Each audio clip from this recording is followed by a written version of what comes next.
Saúde é Pública, o podcast da FSP USP. Olá, bem-vindo e bem-vinda ao Saúde é Pública, o podcast da Faculdade de Saúde Pública da USP.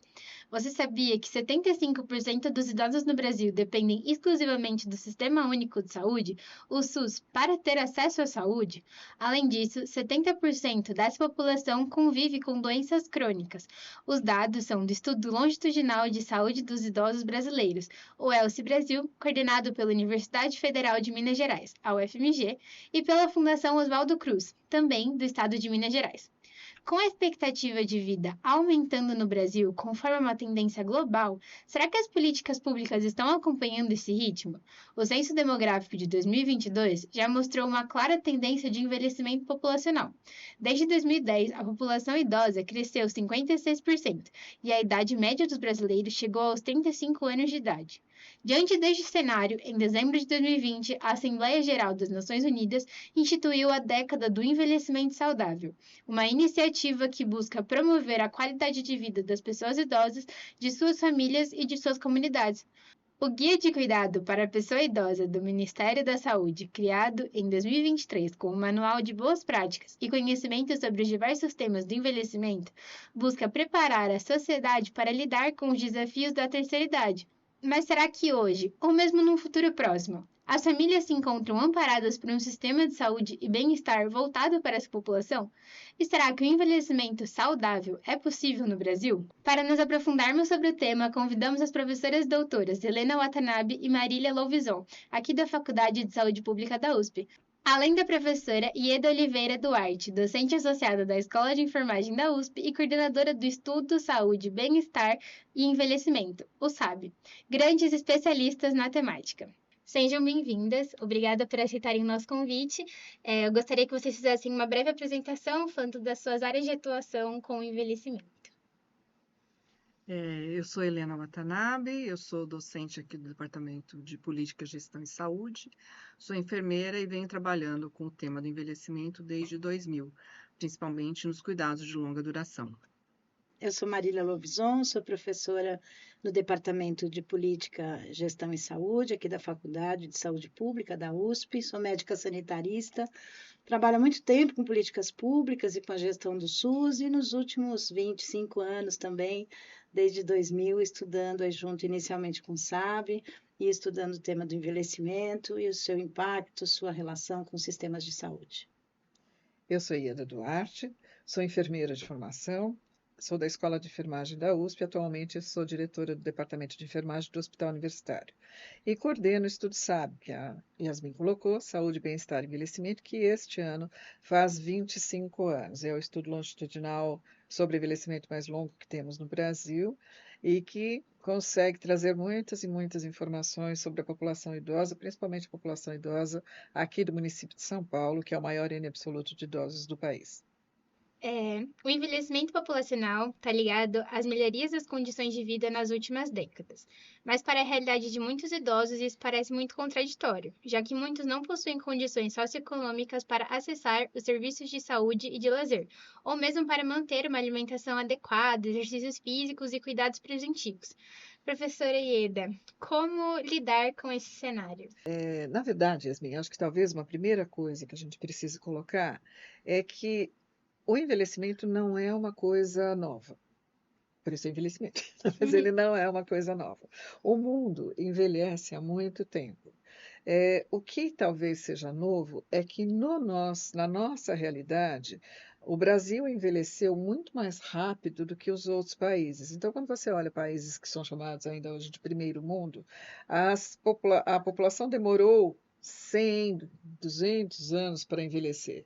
Isso no Brasil aconteceu em 40 anos. Tá? Então, essa diferença ela tem impacto direto na maneira como tudo se organiza para atender.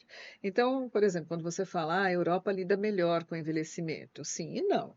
Né? Mas ela teve mais tempo para se acostumar com isso e, portanto, teve mais tempo para a criação de políticas que deram ou não deram certo e tiveram tempo para ajustar isso. Além de tudo, aqui no Brasil, isso aconteceu de forma muito rápida. E não é só uma questão de melhoria das condições de vida. A melhoria das condições de vida foram impactantes, sem sombra de dúvida. Mas, para além disso, você tem a tecnologia em saúde, você tem as vacinas, você tem a assistência à saúde hoje de uma forma mais intervencionista, mas que impede que, por exemplo, hoje as pessoas morram do que morriam antigamente. Vou te dar um exemplo bem pessoal. Eu tive um tio que morreu com 42 anos de idade, porque há 50 anos atrás, que foi quando ele morreu, eu não tinha a revascularização do miocárdio, que hoje é extremamente comum. Isso. Então, hoje as pessoas não morrem do que ele morreu naquela época. E por que ele morreu? Porque não tinha, não existia. Então, num prazo de tempo que não foi tão longo, foi possível desenvolver as intervenções de saúde, a medicina propriamente dita, para que permita que as pessoas vivam mais. Isso não quer dizer que elas vivam bem, que é o que você coloca aqui. Eu tenho cenários de muita desigualdade, e faz com que as pessoas tenham muitas vezes, uma pior condição de saúde. Para que ela possa sobreviver mais, ela tem que ter acesso aos serviços e esses serviços precisam responder às suas demandas. E daí a gente vai ter a oportunidade aqui de discutir melhor essa questão do acesso ou do não acesso. O que a gente tem que entender é que envelhecimento não é uma novidade e por que ele aconteceu de forma diferente nos diferentes lugares do mundo. Uhum. E eu acho que assim, tem uma outra questão também que está muito relacionado ao processo de envelhecimento, né? A gente não envelhece de repente. A gente, ao longo da vida, a gente vai tendo condições de vida, de trabalho, acesso a bens e serviços que vão possibilitar que você tenha um envelhecimento mais saudável, saudável entre aspas ou não, né? E então assim, tem todas essas questões que são importantes da gente considerar, a questão da educação, que acontece ao longo da vida e até durante a idade mais avançada, os idosos também, né, Marília, tem essa condição de ter acesso à educação. Também essa questão do envelhecimento, ele também está relacionado muito às nossas redes sociais e familiares que são construídas ao longo dessa vida. As amizades que a gente constrói, as participações sociais que a gente tem, às vezes em associações e tal, tudo isso faz parte desse envelhecimento mais saudável, tá?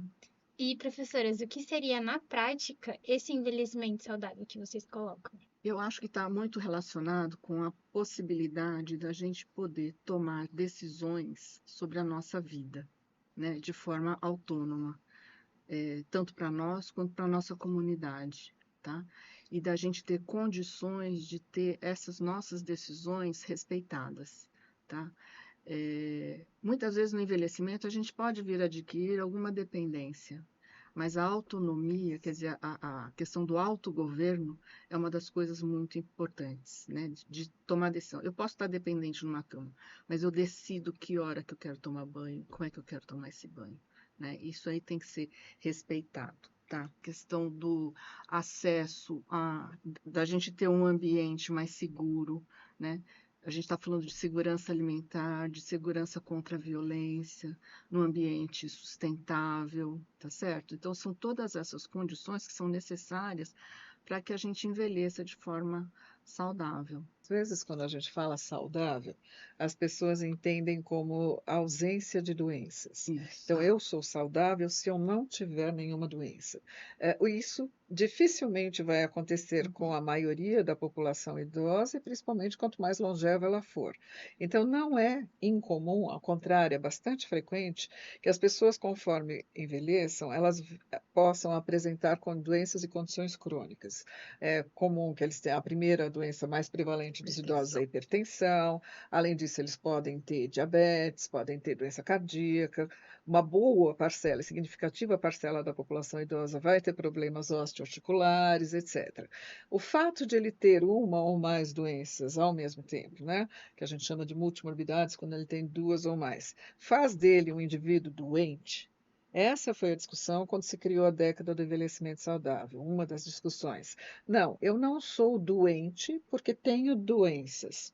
Eu apesar das doenças, as doenças crônicas, elas podem, uma vez diagnosticadas, serem adequadamente controladas. E se eles tiverem o acesso devido à assistência à saúde, às medicações, se isso for possível, aos exercícios físicos e a questões relacionadas à promoção de saúde, ele pode, apesar de ter uma ou mais doenças crônicas, viver muito bem. E aí vai exatamente com o que a professora Helena falou.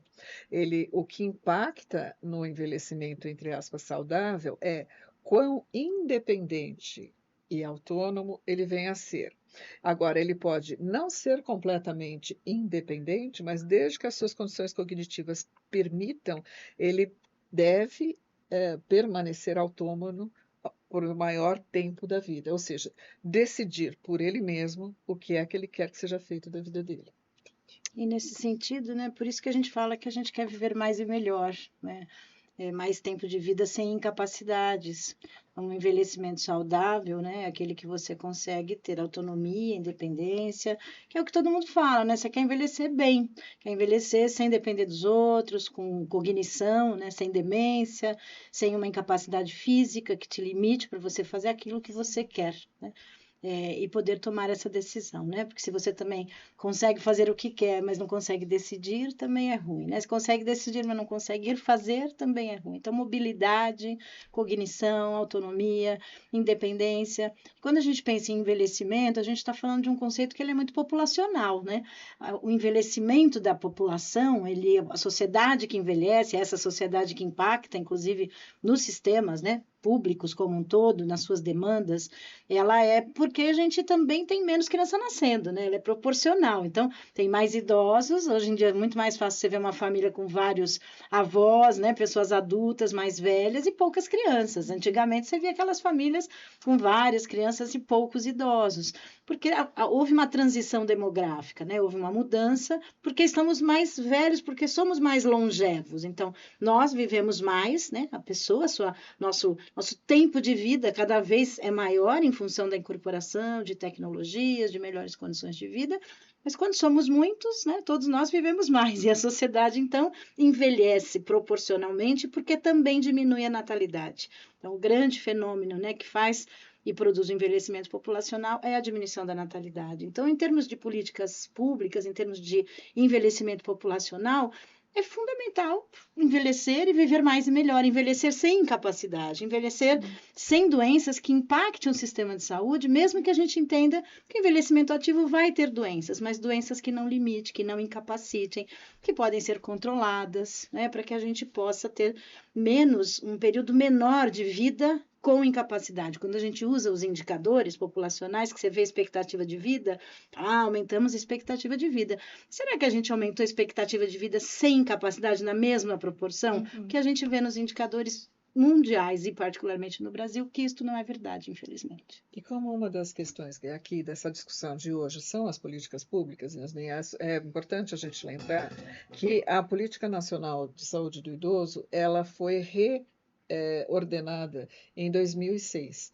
E em 2006 ela colocou a capacidade funcional, ou seja, a maneira como eu sou capaz de lidar com as minhas atividades cotidianas de forma independente, como grande divisor de águas entre as pessoas mais, entre aspas, saudáveis e as pessoas idosas mais, entre aspas, fragilizadas. Que era uma maneira de eu poder organizar, né, conhecer melhor essa população e daí organizar os serviços nesse sentido.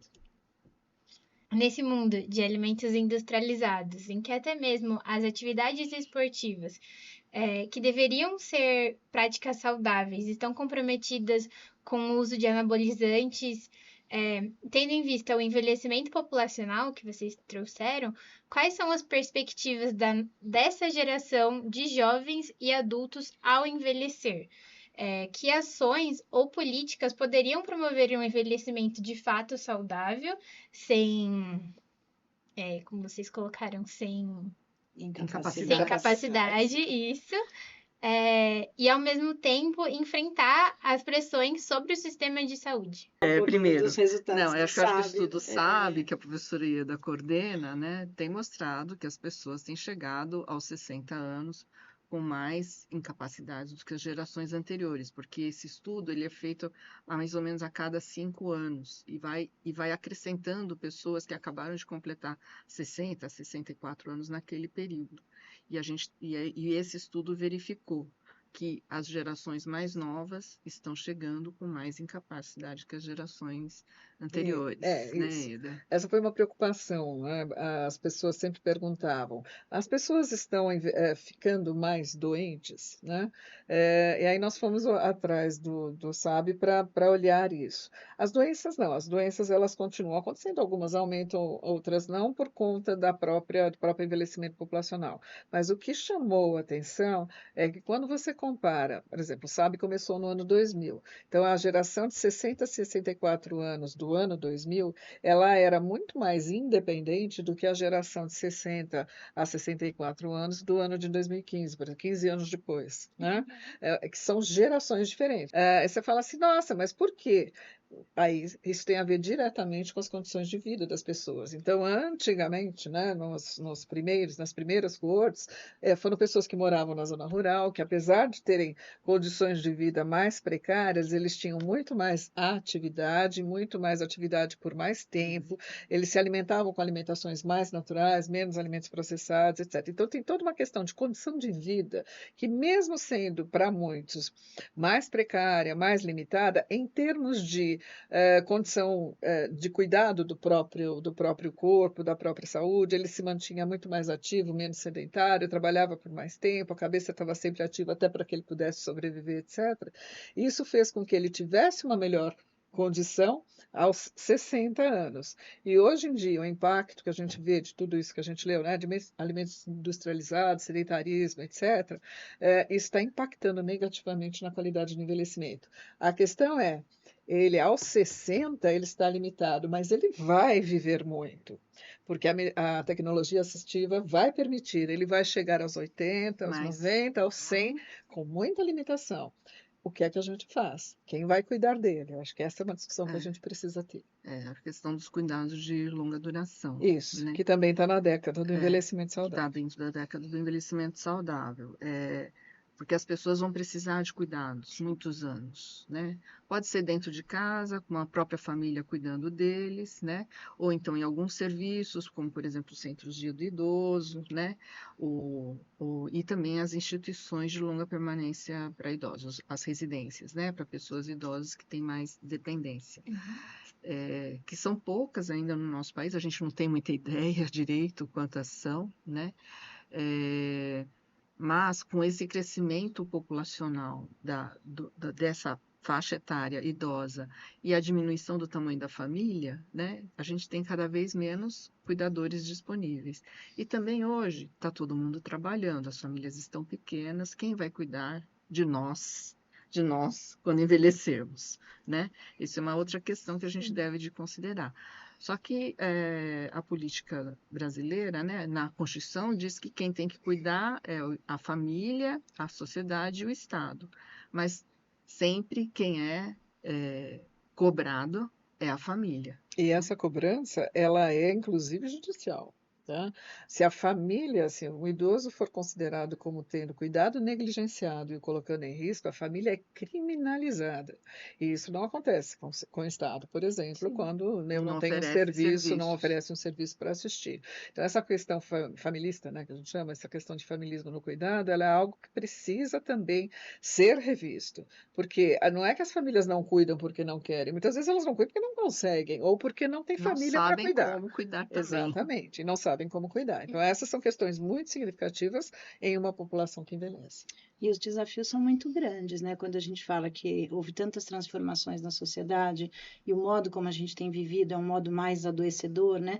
Seja em função da alimentação, agrotóxicos, mesmo sedentarismo, poluição. A gente tem visto isso mesmo nos níveis de incidência de câncer, né? Que nitidamente vão se modificando e por mais que se faça do ponto de vista da tecnologia, a gente percebe que, né, o modo de produção de vida nosso hoje, doenças cardiovasculares aumentam, né, o estresse, sofrimento mental, sofrimento, né, das pessoas é muito grande, inclusive dos jovens. E a gente precisa também falar o quanto isso piorou na pandemia, né? Então, a gente também vem de um momento pandêmico, onde a gente vive um momento distópico, onde também tudo isso piorou, o isolamento social, que para o idoso é muito complicado, né? Todo esse movimento desses idosos que estavam mais na rua, mais junto com seus amigos, junto com programas de serviço social, programas de socialização, se recolheram, se afastaram muitas vezes das famílias, deixaram de fazer exames muitas vezes. Então, a gente percebe hoje uma piora do quadro oncológico nesse sentido, e um desafio muito grande para os sistemas de saúde, né? A década do envelhecimento ativo, que a gente tem falado, né, do saudável e ativo, ela traz, a gente traz a questão do ativo também, que é esse idoso saudável, mas ativo na sociedade, né? Sim. Não atividade física. Eles trazem 4 prioridades para os sistemas de saúde. Então, primeiro é que a gente tem que começar as políticas públicas antes. A gente está falando de gente que envelhece, né, que as pessoas estão envelhecendo pior. As políticas de promoção da saúde, cidades saudáveis, elas têm que acontecer desde sempre para que as pessoas possam envelhecer melhor. Ela não é uma política pública na velhice, ela é uma política pública que garante o envelhecimento melhor de todos nós, de você, jovem, né, que se não tiver condições de vida e saúde adequada, vai desde já determinar uma velhice pior, né, em função das suas faltas não de escolha, mas de oportunidade, porque as políticas públicas, enquanto Estado, precisam responder pelas oportunidades, mesmo que o acesso seja desigual, na garantia de que a gente possa viver melhor. Ela coloca um outro elemento muito importante, que é o combate ao idadismo, o combate ao preconceito contra o idoso, né? Porque esse idoso que não consegue envelhecer, porque ele está sendo excluído da sociedade, e que junto o fato dele ter outras exclusões, né? Como a discussão do racismo, a discussão de gênero, ele vai ficando cada vez mais excluído, e como disse a Ieda, ele está envelhecendo. Ele vai continuar envelhecendo, essa pessoa vai continuar envelhecendo em exclusão, né? E num distanciamento muito grande da oportunidade das políticas públicas, portanto, envelhecendo pior. E também um pouco que a Helena trouxe agora, de que, do ponto de vista dos sistemas de saúde, a gente tem que olhar para estes serviços que cuidam dos idosos, que previnam, né, uma condição de vulnerabilidade, uma condição de piora de incapacidade, então identificar riscos numa atenção primária, que enxergue a velhice, que compreenda essa necessidade dos idosos, estratifique risco e possa cuidar do envelhecimento, né, para além das doenças, como a gente falou, da hipertensão, do diabetes, mas desta velhice, né, e de todas as demandas nesse sentido, mas também responder aos cuidados de longa duração, que é este idoso dependente já, né, esse idoso que já não envelheceu bem e que precisa de políticas públicas muitas vezes, né? Uma grande parte desses idosos, o SAB mostra, moram sozinhos, têm dificuldade em realizar suas atividades de vida diária e referem claramente que não tem quem ajude. Então, é preciso políticas públicas que consigam dar visibilidade para esta situação, né, e que possam responder às necessidades dos idosos enquanto papel do Estado. Entrando nessa questão justamente que você falou sobre as políticas públicas, a Política Nacional do Idoso e o Estatuto do Idoso estão conseguindo fazer frente ao direito à vida e ao acesso à saúde da população idosa? Por quê? A gente sabe que, assim, teoricamente, o Estatuto do Idoso, né, ele tem os elementos principais que a gente gostaria que tivesse para dar resposta para as necessidades do envelhecimento. Então, acho que foi um salto de qualidade, a gente traz outros elementos depois de outras políticas que foram se somando. O que acontece, na realidade, é a prática, né? O que acontece de fato na prática? Acabamos de publicar uma Política Nacional de Cuidados. É maravilhoso, né? Você ter uma política, a gente sempre quis, né? Que tivesse uma política nacional de cuidado que nos ajude a pensar quem é esse cuidador de idoso, quem vai formá-lo, né? E que a vida inteira lutou por essa regulamentação, por essa formação dessa profissão que não é um profissional doméstico, é um cuidador e precisa de todo conhecimento nesse sentido para ajudar esse idoso, né, a poder viver melhor. E mesmo os idosos institucionalizados, né, a formação dos profissionais que vão atuar numa instituição de longa permanência, etc., que não está hoje regulamentado, toda a política de cuidados da assistência social, da saúde integrada, aparece no papel, cada vez temos mais políticas até que aparecem no papel. Mas a grande questão é que, na prática, né, elas acabam não acontecendo. Por exemplo, tem uma política belíssima que eu trabalho, né, o tempo todo, que é o SUS, né? Como você trouxe já desde o início, Sistema Único de Saúde, nosso orgulho. A política pública de direito universal, conquistado pela sociedade, que é um sistema universal de saúde para todos. Mas que né? ainda Mas que falta na implantar prática, né, algumas quando coisas. você vai lá na atenção primária, idoso, vão falar, você tem doença? Não tem doença, tudo bem, pode ir embora, né? E quem é que vai olhar para este envelhecer que só falta gritar que está sozinho, que está em condições que precisa de ajuda, que está piorando sua condição funcional, que precisa de orientação e que a gente não consegue ainda ter profissionais em número suficiente, capacitados o suficiente e recursos suficientes. As políticas, mesmo o Estatuto do Idoso, ela aporta poucos recursos. Há um receio dos governantes, né, do quanto que custaria uma política para o envelhecimento, qualquer coisa sempre muito complexo conseguir um melhor aporte de recursos. E a gente não tem dúvida que é mais barato você poder, né, cuidar melhor das pessoas para todos, né, para elas, o custo social e o custo para o Estado com certeza seria menor se a gente pudesse aportar políticas públicas pensando no envelhecimento mais saudável. A existência do Estatuto, ele é um salto de qualidade. Nós temos muitas dificuldades em colocá-lo em prática, mas muitas vezes você quer fazer alguma coisa e o que emperra é justamente você não ter um aporte legal para isso. E, na verdade, o Estatuto te dá esse aporte legal. Na hora que o que nós precisamos é convencer ou, de alguma forma, sensibilizar melhor os gestores públicos, os governantes, os legisladores, as forças governamentais para que olhem, que a maioria, uma boa parcela deles são idosos, né? Que olhem para isso, também olhem para isso de uma forma diferenciada. Então, é importante que isso aconteça e é importante também que a sociedade entenda isso e cobre os seus direitos. Daí as conferências, vai acontecer agora a conferência municipal, esses movimentos, né, da própria sociedade no sentido de cobrar os governantes de que existe um estatuto que ele precisa ser cumprido. Falta recurso? Então vamos colocar recurso nele. Onde é que está o recurso que não está sendo colocado nele? Então, é verdade que existir a Política Nacional do Idoso, existir a Política Nacional de Saúde do Idoso, existir o Estatuto do Idoso, são saltos de qualidade. E essas políticas todas são muito boas. O que nós precisamos é trabalhar para que elas, de fato, sejam colocadas em prática. Isso que a Ieda falou da participação popular, da participação social nas políticas públicas é fundamental.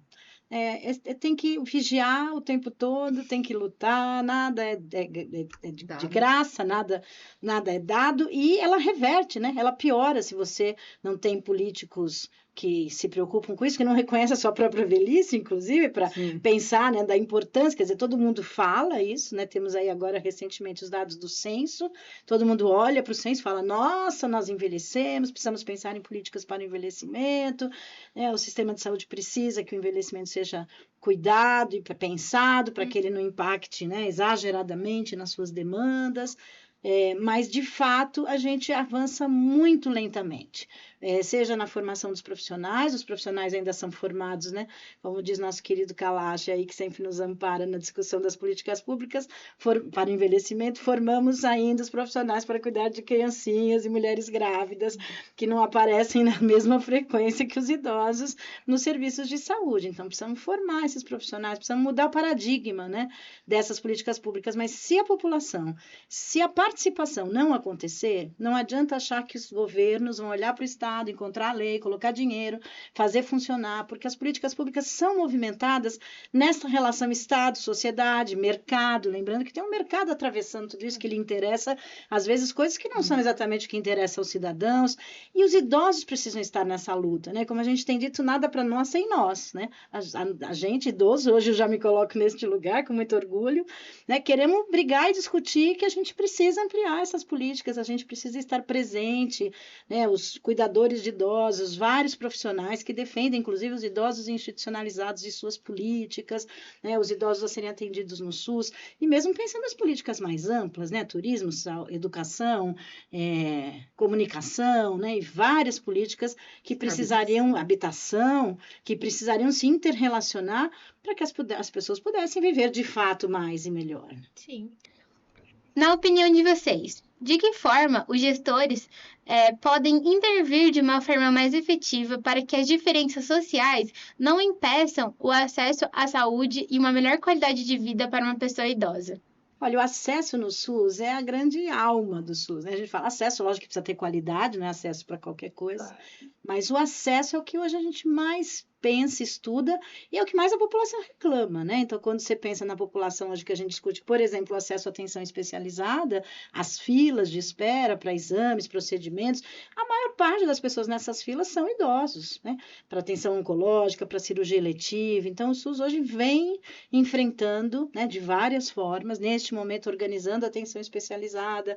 Eu trabalho muito com a regulação do SUS, então organizando a regulação das filas, com muita dificuldade, porque é um sistema muito grande, um país muito grande, né, que capilarizou muito no Brasil todo a atenção primária, então as portas de entrada são muitas, e precisa ter mais recursos. O SUS é muito subfinanciado, precisa ter mais formação, mais profissionais adequados, né, para atender o envelhecimento, porque também não basta melhorar o acesso ao SUS se a gente não pensar na necessidade dos idosos e como melhorar o acesso aos idosos. E nos estudos que a gente tem trabalhado, a gente identifica uma desigualdade muito grande em relação aos idosos, do ponto de vista de quem tem renda, quem não tem, do ponto de vista de quem tem plano de saúde, quem não tem.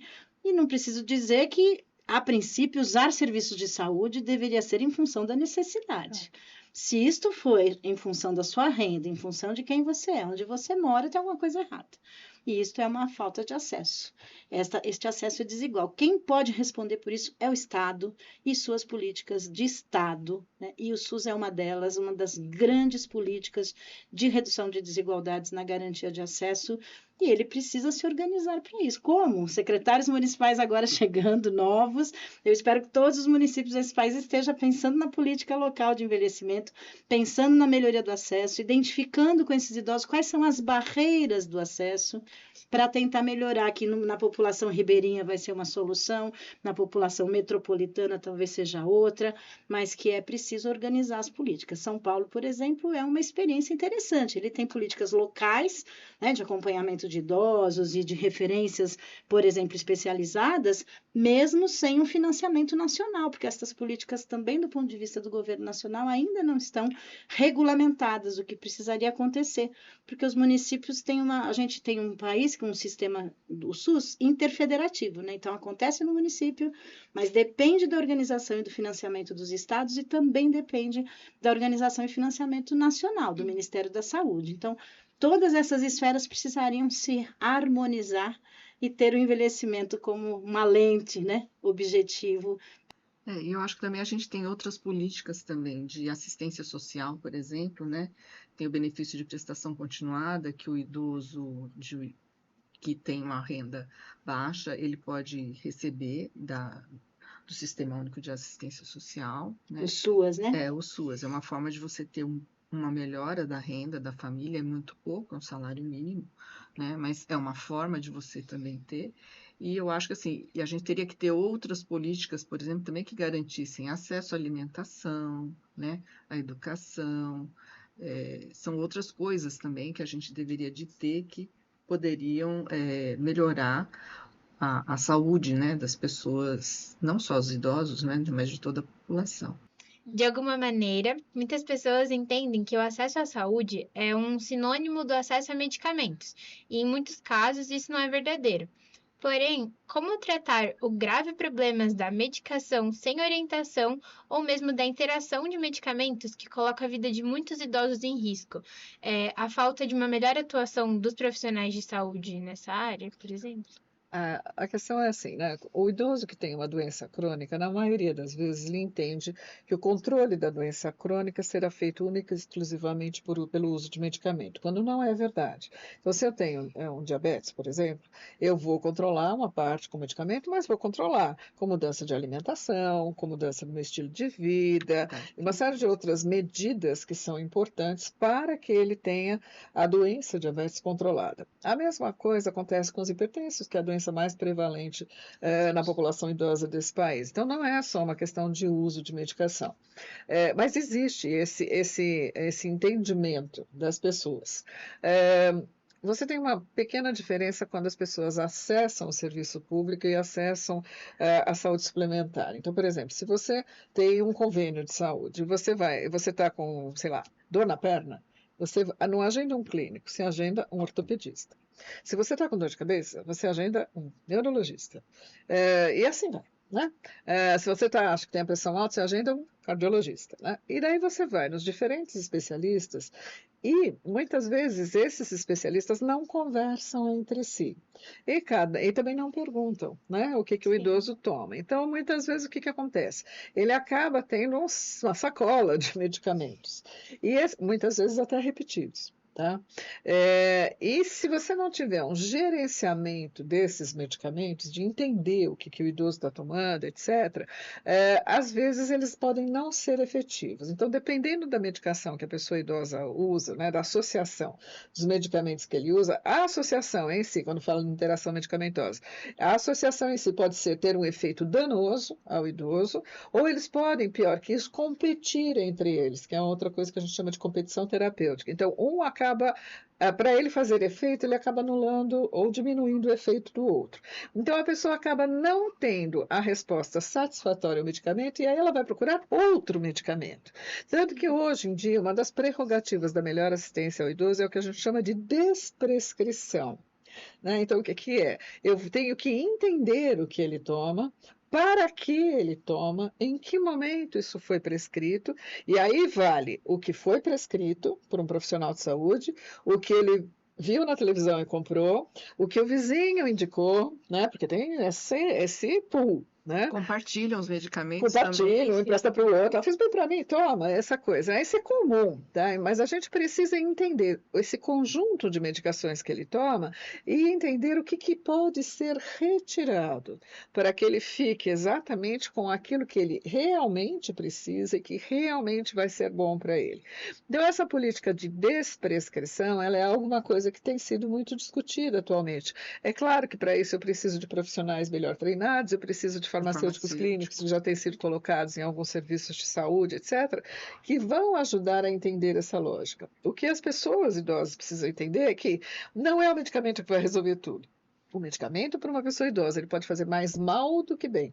Então, ele precisa ter cuidado quando ele faz esse uso, e não fazer um uso inadequado ou com uma orientação indevida. Acho que essa é a grande orientação que precisa ter, né? Que a gente tem esse senso comum. Primeiro, que saúde é só um remédio. E segundo, que o remédio não faz mal. E nenhuma das duas coisas é verdade, né? E quanto mais velho, o seu equilíbrio, né? Ele diminui. Então, a chance de um remédio que nunca te fez mal, quando você era jovem, começar a fazer mal quando você é mais velho, é muito grande.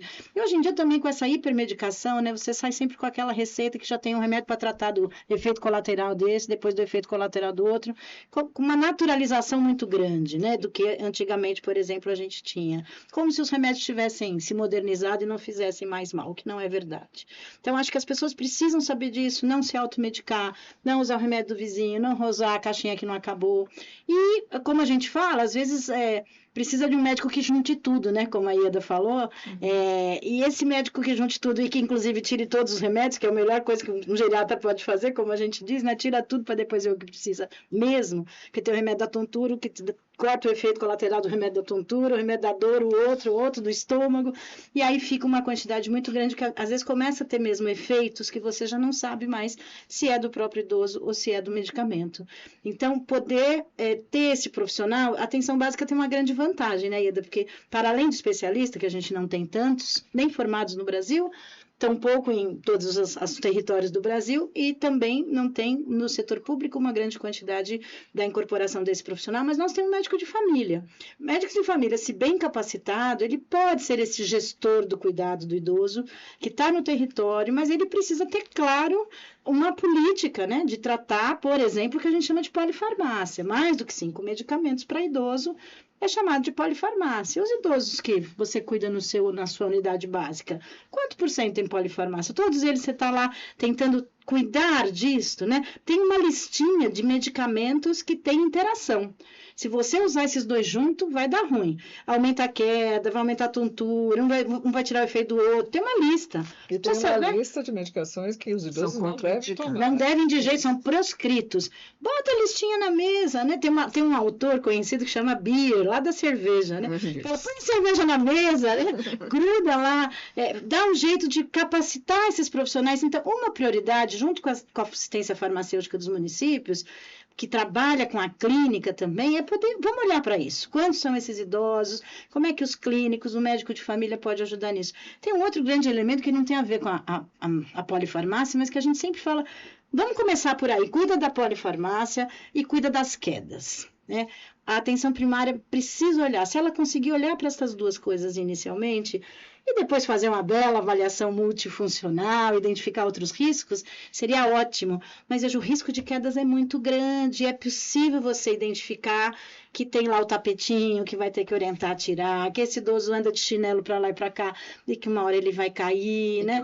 E que o remédio que ele está tomando, por isso que a polifarmácia conversa com a queda, né? O remédio que ele está tomando para se acalmar um pouquinho é o remédio que mais dá tontura no mundo, que é melhor ele usar um outro, né? Ou ele tentar ficar sem, usar outras estratégias. Para isso, a gente tem hoje práticas integrativas de cuidado no SUS, né? E meditação, outras práticas que os idosos poderiam usar muito bem e poder resolver muitas coisas, mas para isso também precisam estar disponíveis no SUS. Mas você tem toda a razão, a gente precisa desnaturalizar que saúde é só assistência e só medicamento. É lógico que quando a gente está doente, a gente quer um bom médico, a gente quer um bom remédio, mas a gente não vai viver bem, melhor e mais por toda uma vida só com médicos e remédios, muito pelo contrário. E não é nem só de serviços de saúde, né?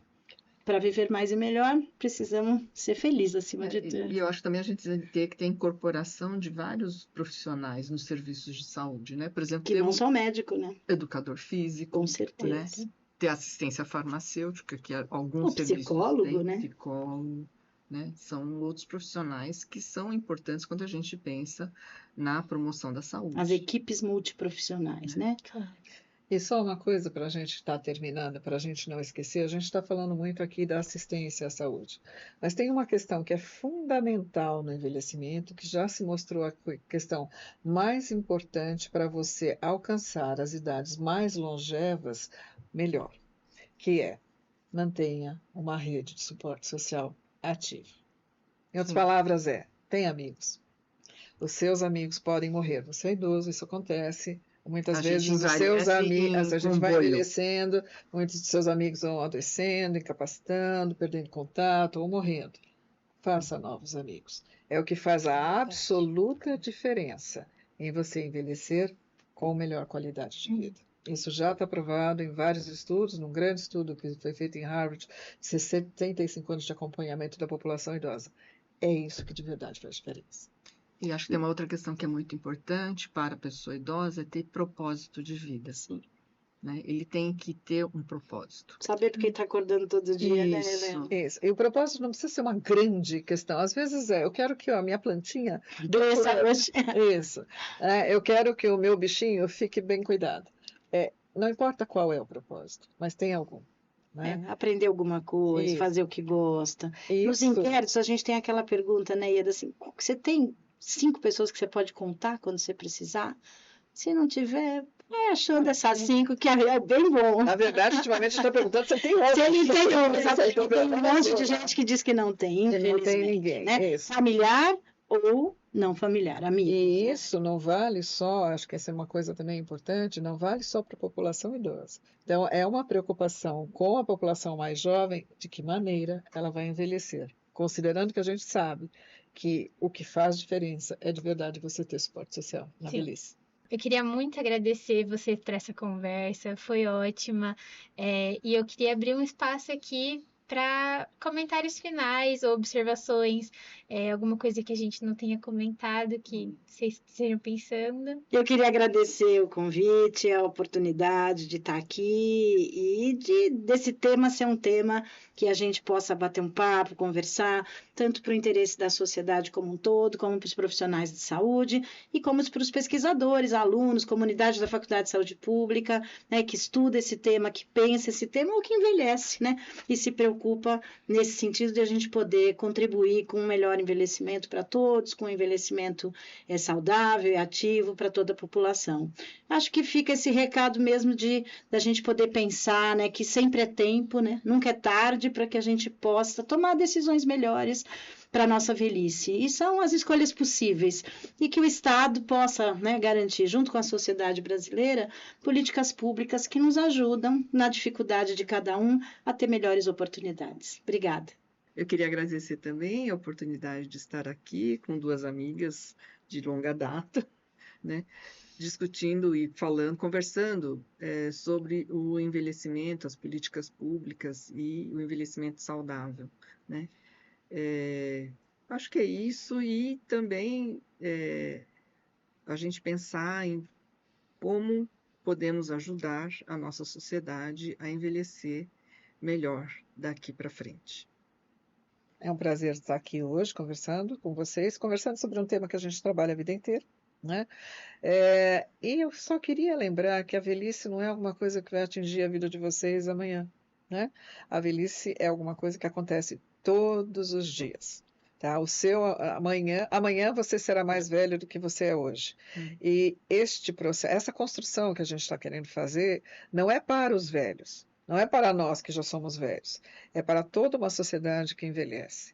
E é para cada um. Eu sei que é muito difícil, quando eu sou jovem, pensar que eu vou ficar velho. Mas você tem que lembrar que a única opção de você não ficar velho é você morrer jovem. E eu tenho certeza que nenhum jovem gostaria disso. Então, para construir uma velhice melhor, vamos envelhecendo gradativamente, de forma melhor, e contribuindo para que o nosso entorno faça isso da mesma forma. Agradeço novamente às nossas convidadas, e em especial a você que nos acompanhou nesse episódio.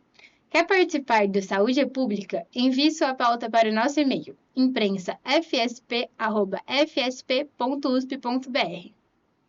Ative o sininho do Saúde é Pública para não perder nenhum episódio. Siga nossas redes sociais. A Faculdade de Saúde Pública está no Instagram, Facebook, LinkedIn e YouTube. Saiba tudo o que rola na faculdade também pelo nosso site www.fsp.usp.br. Muito obrigada pela sua audiência qualificada.